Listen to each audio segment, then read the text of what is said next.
সাঁকোটা আজকে আমরা সাঁকোতে আইছি তো সাঁকোর হেপারে যাওয়ার জন্য এটা কিন্তু মূলত গ্রাম অঞ্চলে সাঁকো পাওয়া যায়, এছাড়া শহর এলাকাত কিন্তু মানে সাঁকো পাওয়া যায় না।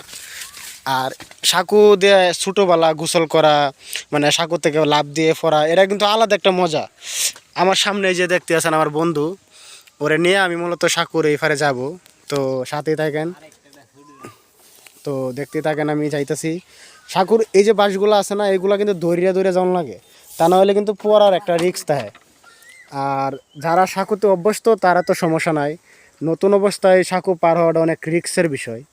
আর এই যে দেখতে পাচ্ছেন এটা হচ্ছে একটা ছোট্ট খাল, এই যে এই দিকটাও দেখায়, আমি ওই দিকটাও দেখাই আপনাদেরকে, এটা একটা ছোট্ট খাল দেখতে আছেন। আর আমি মূলত সাঁকুরের ওই পারে যাইতেছি, এই যে আমার বন্ধু কিন্তু অনেকটা দূরে গেছে গা, আর ও কিন্তু সাঁকু দেয়া যাতায়াত করা এর জন্য বিষয় না, আমার জন্য একটু ডর করতেছে। আমি তো সাঁকু দিয়ে অনেক সময় যাই নাই, পারই নাই, এই জন্য একটু ভয় করতেছে। তো সাঁকু দেওয়া ফারনির মজা কিন্তু আলাদা।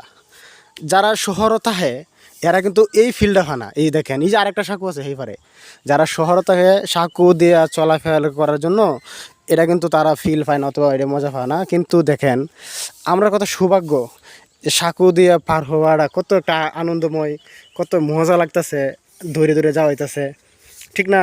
এই জিনিসটা কিন্তু আলাদা একটা শান্তি লাগতেছে আমার কাছে। বাঁশ একটা আর একটা থাকলে হয়তো একটু ভালো হইতো, তাও একটু কষ্ট হয়। ধীরে ধীরে আমি সাঁকোর ওই পারে আইসা পড়ছি।